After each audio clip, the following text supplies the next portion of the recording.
کوئٹہ میں نگراں وزیر اعلیٰ بلوچستان میر علی مردان خان ڈومکی کی زیر صدارت محکمہ صحت کا اعلیٰ سطحی اجلاس منعقد ہوا۔ اجلاس میں کونگو وائرس، گیسٹرو کی روک تھام، ادویات کی فراہمی اور دیگر امور پر غور کیا گیا۔ سیکریٹری صحت عبداللہ خان کی جانب سے وزیر اعلیٰ کو بریفنگ دی گئی کہ ادویات کی خریداری کا پہلا ٹینڈر رواں سال جولائی میں ہوا۔ صورتحال میں نمایاں بہتری آئی ہے، جلد ہی تمام ادویات کی خریداری مکمل کر لی جائے گی۔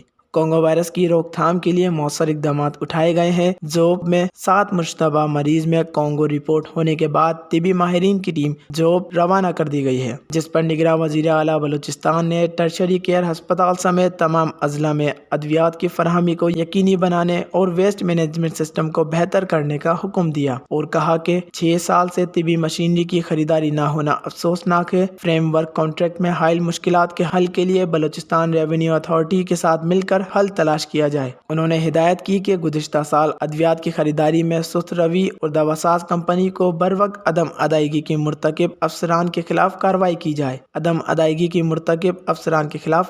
جائے۔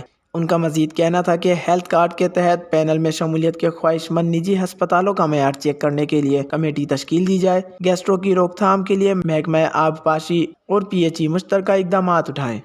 وش نیوز، کوئٹہ۔